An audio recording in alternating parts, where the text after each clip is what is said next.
The room was packed, every seat taken, and the walls seemed to pulse with the low hum of whispers and shuffling papers. A row of cameras lined the back wall, their lenses gleaming under the bright overhead lights, all trained on the empty podium at the front. Journalists adjusted their notepads, murmuring to each other, eyes flicking between their notes and the door. The tension was almost tangible, hanging in the air like the heavy scent of cologne and coffee. It was the kind of silence that wasn't really silence at all, more like the pause before a storm, charged and waiting to break. Then, with a suddenness that made a few reporters straighten in their seats, Karoline Leavitt stepped out. She moved with the kind of confidence that wasn't loud but unshakable, heels clicking sharply against the polished floor. The whispers died instantly, replaced by the rapid-fire clicks of camera shutters. Karoline adjusted the microphone, her expression steady, her eyes sweeping over the sea of faces in front of her. She wore a dark suit, simple but sharp, and her posture was flawless, shoulders back, chin level. There was no sign of nerves, no hesitation, just a focused calm that seemed almost defiant given the atmosphere. "Good afternoon, everyone. Let's get started," she said, her voice clear and even. It wasn't a greeting so much as a signal, a way of planting her flag at the start of what was sure to be a battle of words. Immediately, hands shot up across the room. Reporters eager, some practically vibrating with the need to be heard first. But Karoline took her time, letting them wait just long enough to remind them who controlled the pace here. The cameras zoomed in a little closer, catching the slight curve of her mouth, the cool focus in her eyes. The anticipation in the room sharpened, and the first question cut through the silence. Karoline's eyes moved over the raised hands, each reporter leaning forward with barely contained impatience. She let the moment stretch just enough to remind them who held the reins before pointing to a familiar face near the front. The reporter stood quickly, clearing his throat, the microphone already in hand. "Can you comment on the recent tax policy?" he asked, words tumbling out with the urgency of someone who knew his window was small. "Of course," Karoline replied smoothly, not missing a beat. Her tone was firm but not unfriendly, the kind that suggested she had rehearsed this answer a dozen times, but could still make it sound fresh. She launched into a detailed explanation about economic growth and middle-class relief, her words precise and steady. There was no stumbling, no hesitation, just a practiced confidence that seemed to absorb the tension in the room and turn it into something she could wield. The reporter scribbled notes quickly, eyebrows furrowing, but he didn't interrupt. By the time Karoline finished, a few heads were already nodding, even if grudgingly. Another hand shot up, and then another, the questions coming faster now, each one a little sharper than the last. Education reform, healthcare costs, foreign policy. She fielded them all with the same measured calm, her voice never rising, her answers never rushed. Even the tougher questions, the ones with an edge that hinted at traps, didn't seem to faze her. If anything, the more pointed the inquiry, the smoother her response became, sidestepping pitfalls with the kind of ease that made it look almost effortless. The cameras caught everything, the slight tilt of her head, the way her eyes never flickered to her notes, the way her posture stayed relaxed but unyielding. It was the kind of control that came from years of practice, from walking into rooms just like this one and refusing to be knocked off balance. For a moment, some of the reporters exchanged glances, a mix of frustration and reluctant respect passing between them. No one said it out loud, but it was clear enough from the way the questions started to circle back, each one a little less confrontational than the last. Karoline's grip on the room was firm, and she had no intention of letting it slip. Just as the flow of questions seemed to find a rhythm, a voice cut through with a sharpness that turned a few heads. The reporter sat near the front, mid-30s, eyes narrowed with a kind of practiced defiance, a smirk tugging at the corner of her mouth. She leaned forward, pen tapping lightly against her notepad, as if she'd been waiting for the perfect moment to strike. The room seemed to tighten, reporters shifting slightly, sensing the shift in tone before the words even left her mouth. "Are these policies designed to suppress marginalized groups?" she asked, her voice loud enough to slice through the scattered murmurs. It wasn't really a question, more like an accusation wearing the mask of one, each word weighted and pointed. The smirk stayed in place, and for a moment, the silence that followed was almost deafening, the kind that makes you hold your breath without realizing it. Karoline's expression didn't flicker, but there was a pause, just long enough for the cameras to zoom in, catching the faint tightening around her eyes. "I've answered that before," she replied firmly, her tone even but with a hard edge underneath, the kind that warned she wouldn't be dragged into a fight on someone else's terms. She held the reporter's gaze without blinking, a quiet challenge of her own. But the reporter didn't back down. If anything, the smirk deepened, eyes glinting with the thrill of getting a reaction, however small. The pen stopped tapping, replaced by fingers curling tighter around the notepad, ready to pounce on whatever Karoline said next. A few other journalists watched with uneasy interest, pens hovering above paper, glances flicking nervously between the two women. No one spoke, but the message was clear enough. This wasn't just about the question, it was about control. The cameras shifted slightly, framing the scene, the lenses drinking in every movement, every flicker of expression. The tension was no longer a subtle undercurrent. It was front and center, a live wire stretched tight across the room. And in the silence that followed, it was impossible to tell which way it would snap. The reporter didn't hesitate, her smirk sharpening as if Karoline's firm response was exactly what she'd hoped for. Without missing a beat, she leaned in further, eyes glinting under the bright lights. "You didn't actually answer the question," she pressed, her tone dripping with challenge. A few journalists exchanged quick, uneasy glances, some shifting in their seats. The air in the room grew heavier, charged with a kind of tension that made it hard to look away. The cameras zoomed in, capturing every detail. The slight lift of the reporter's chin, the faint shadow of irritation that passed over Karoline's face. Karoline drew a slow breath, her fingers curling lightly around the edges of the podium. The calm in her voice was still there, but now it was colder, the edges sharpened just enough to cut. "If you have a relevant question, I'll answer it," she replied, her words deliberate and measured, a warning woven between each syllable. For a moment, it seemed like that might be enough to close the door on the exchange. A few reporters glanced down at their notes, pens hovering uncertainly, waiting to see if this would move on or explode into something bigger. But the reporter only leaned back with a dry laugh, eyes never leaving Karoline's face. "So that's a no comment then?" she shot back, voice rising just enough to carry to the furthest corners of the room. The smirk was gone, replaced by a hard line of determination, a glint that said she wasn't going to let this go, not until she got the soundbite she wanted. The tension climbed higher, winding tighter with each passing second. The other journalists watched, some with brows creased in discomfort, others with a glimmer of intrigue. No one liked a press conference turning into a showdown, but no one was about to look away, either. Karoline's jaw tightened almost imperceptibly, but her eyes stayed fixed and unblinking, cold as glass. For a moment, it was a standoff, two wills colliding in the middle of the room, neither one willing to step back first.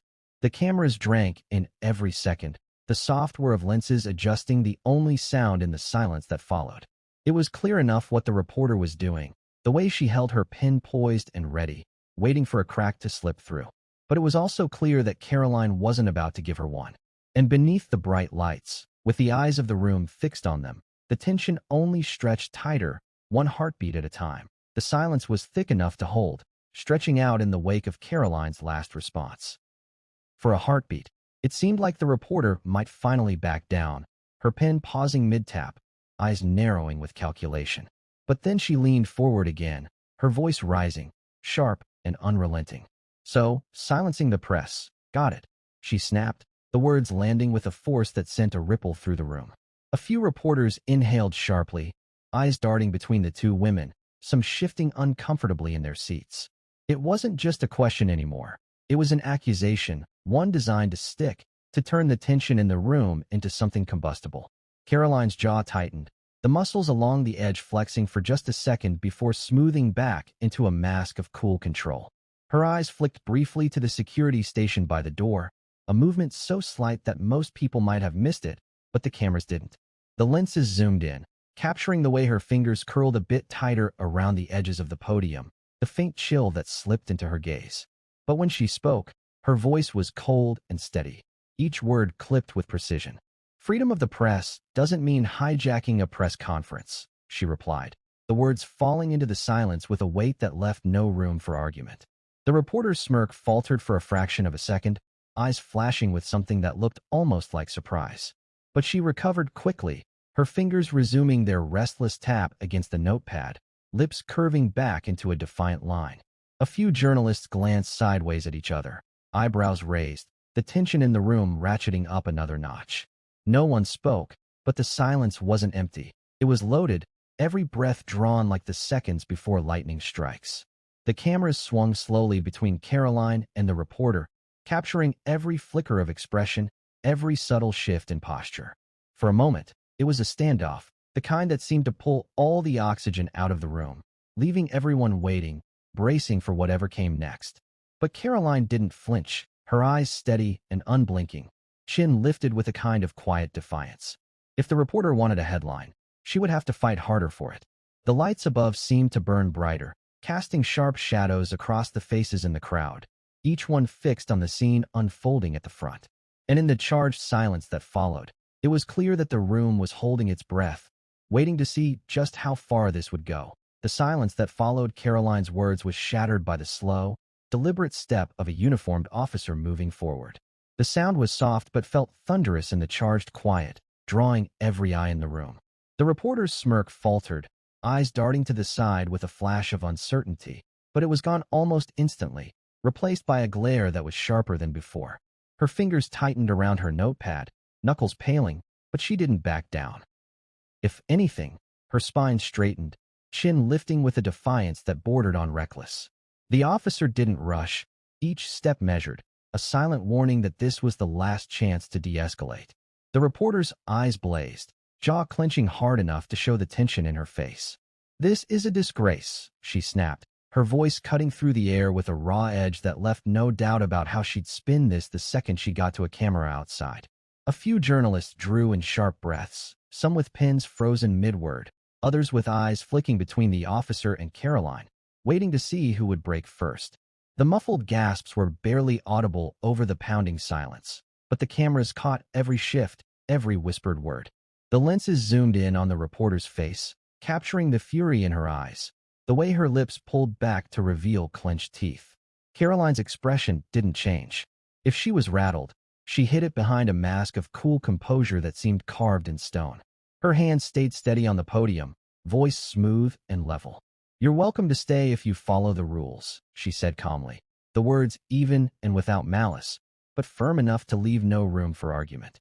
It wasn't an invitation, it was an ultimatum, one wrapped in the polite language of professionalism but unmistakable all the same. For a moment, it looked like the reporter might dig in, nails pressing white crescents into the notepad, eyes flickering with the thought of making security drag her out just for the cameras.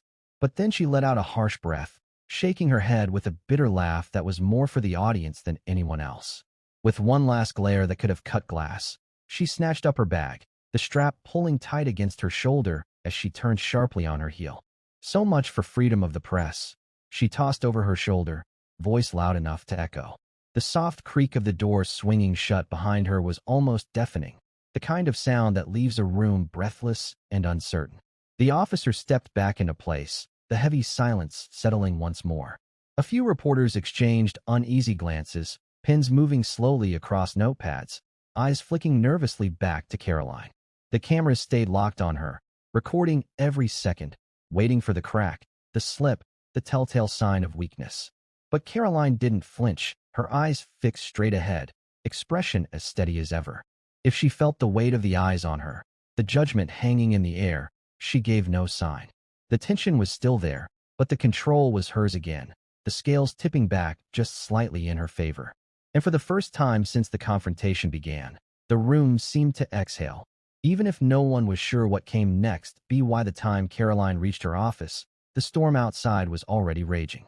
Aides clustered around their phones, eyes fixed on screens that flashed with headlines that seemed to multiply by the second. The door clicked shut behind her, but the noise from the hallway still bled through, a low hum of voices, frantic typing, the muffled ring of phones that never seemed to stop. The screens were a mess of red banners and bold fonts, the same words repeating over and over. Silencing the press? The question mark felt more like a hammer than a suggestion, each headline a blow aimed directly at her. One of her aides looked up, eyes wide and nervous, fingers tightening around his phone. "It's already trending. Hashtag silencing the press," he reported, voice quick and breathless. His thumb flicked rapidly, scrolling through tweets that ranged from outraged to outright furious. The numbers ticked upward in real time, each refresh pulling in thousands of new comments, new accusations, new demands for answers. Karoline crossed the room with sharp, measured steps, heels striking the floor with a precision that matched the cold focus in her eyes. She didn't need to see the screens to know what they were saying. The way the confrontation would be clipped and sliced, context stripped away, just the moment she gave the signal to security playing on a loop. She stopped by her desk, fingers brushing the edge, eyes fixed on the skyline outside for a beat too long. But when she spoke, her voice was steady, each word clipped and decisive. "Release the full video," she ordered, turning back to face the room. A few aides blinked, surprise flickering across their faces, but no one argued. "Let people see the truth," she added, each word sharpened by the faintest edge of defiance. The aides moved quickly, fingers flying over screens, pulling up files, drafting posts. Karoline watched them for a moment, arms crossed tightly, the light from the screens casting sharp shadows across her face. She knew the fight was just starting, that the truth alone wouldn't be enough to drown out the spin. But it was a start, and right now, that was all she needed. Karoline stood by the window, eyes fixed on the crowd gathering below. Reporters lined the sidewalk, cameras and microphones aimed at the entrance like weapons waiting to be fired. Their faces were tight with urgency, eyes darting every few seconds to their phones as new alerts buzzed through. The sun was dipping low, casting long shadows across the pavement, but the flashing lights from news vans kept the scene lit in harsh white. From this high up, the muffled voices were just a low, restless hum, but Karoline didn't need to hear the words to know what they were saying. The headlines on her own screen were enough, some shouting about censorship, others already dissecting the footage she'd ordered released. The truth was out there now, raw and unfiltered, but it was hard to tell if it even mattered anymore. Her phone buzzed on the desk behind her, a near-constant vibration that seemed to rattle the air itself. Messages from allies, enemies, networks demanding a comment, all piling up faster than she could clear them. A few aides hovered by the door, voices hushed but urgent, eyes flicking nervously between each other and the back of her head. They didn't dare interrupt, not yet, not while she stood so still, one hand resting against the glass as if it could somehow steady the chaos swirling outside. She took a slow breath, eyes narrowing slightly as she watched a reporter gesture wildly to a cameraman, no doubt spinning the story to fit the narrative that would get the most clicks. The thought made her jaw tighten, but she forced the tension out with a quiet exhale. This wasn't over, not by a long shot.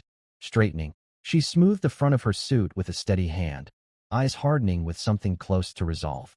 The fight would keep coming, headline after headline, accusation after accusation, each one hitting harder than the last. But she'd survived worse. Turning away from the window, Karoline's gaze settled briefly on her phone, still buzzing with a stream of notifications that didn't seem to have an end. Her lips pressed into a thin line, but the spark in her eyes never flickered. "The truth's out there, whether they want to see it or not," she muttered, the words low but firm, more to herself than anyone else. Outside, the cameras kept rolling, the lights glaring bright against the darkening sky. And somewhere, between the clicks of shutters and the shouts of reporters, the storm raged on, refusing to die down.